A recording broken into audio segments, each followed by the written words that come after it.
Hello दोस्तों।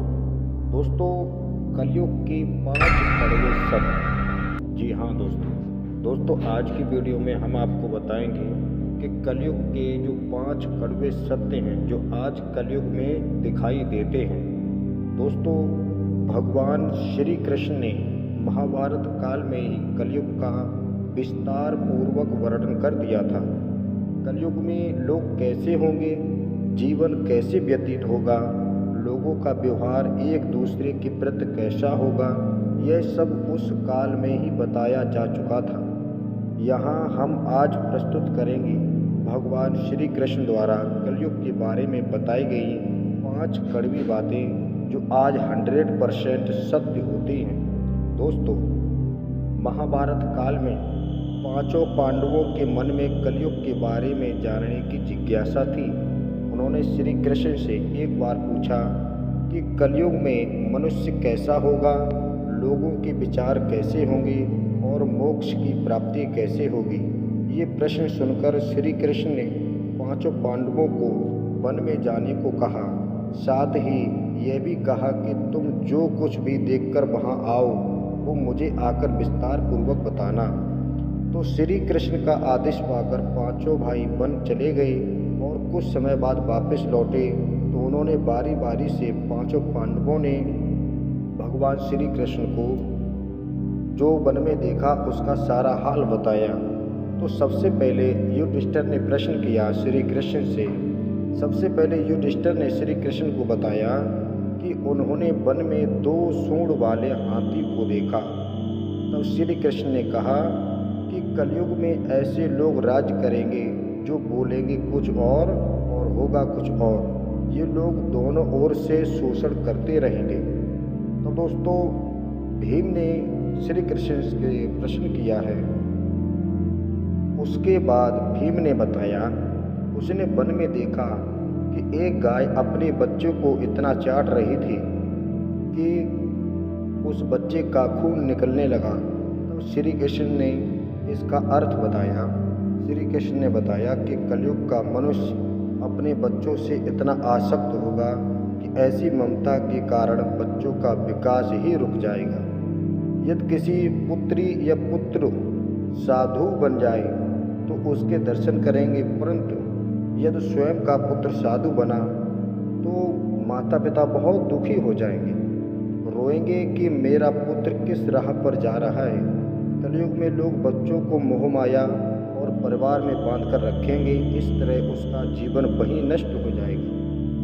दोस्तों, फिर श्री कृष्ण ने कहा कि तुम्हारे पुत्र तुम्हारे नहीं बल्कि तुम्हारी पत्नियों की अमानत हैं और पुत्रियां तुम्हारी अमानत हैं।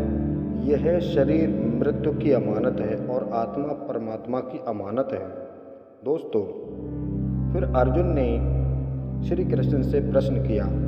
इस तरह भीमसेन के बाद अर्जुन ने बताया कि उसने एक पक्षी को देखा जिसकी पंख पर वेद की ऋचाई लिखी हुई थी, परंतु वो एक मनुष्य का मांस खा रहा था। यह देखकर मैं हैरान हो गया। तब श्री कृष्ण ने बताया कि कलयुग में ऐसे लोग होंगे जिन्हें विद्वान कहा जाएगा, परंतु उनकी मंशा यही होगी कि किसकी जल्दी मृत्यु हो जाए जिससे उसकी संपत्ति उसको वापस मिल जाए। व्यक्ति का ओहदा चाहे कितना भी बड़ा क्यों ना हो, किंतु उसकी दृष्टि दूसरों की संपत्ति पर ही रहेगी। ऐसे लोग बहुत होंगे जो दूसरे के धन को छीनने का आतुर होंगे। वास्तव में संत तो कोई ही नहीं होगा। दोस्तों, उसके बाद नकुल ने प्रश्न किया। अर्जुन के बाद फिर नकुल ने श्री कृष्ण को वन के बारे में बताया।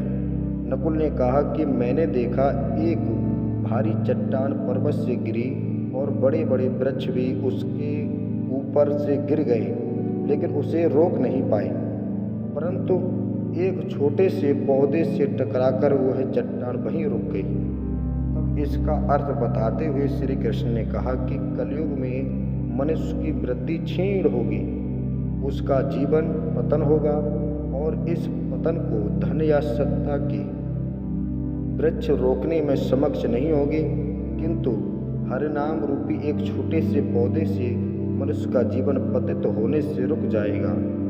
हरि कीर्तन से मनुष्य की वृत्ति प्रबल होगी। उसके बाद दोस्तों सहदेव ने प्रश्न किया। अपने चारों भाइयों की तरह सहदेव ने भी भगवान श्री कृष्ण से वन की बात बताई। सहदेव ने कहा, उसने वह वन में पहुंचा तो वन में अनेकों कुएं थे, जिसमें से केवल बीच में जो कुआं खाली था, जो कि सबसे गहरा था। श्री कृष्ण ने सहदेव को इसका अर्थ बताते हुए कहा कि कलयुग में धनी व्यक्ति अपने शौक के लिए पुत्री विवाह में, उत्सवों में, बहुतायत में धन खर्च करेंगे, परंतु यदि किसी भूखे को देखेंगे तो उसकी सहायता नहीं करेंगे, उनकी सहायता करने में बिल्कुल रुचि नहीं होगी। इंद्रियों की संतुष्टि, मदिरापान, मांस, भक्षण और व्यसन में धन खर्च किया जाएगा।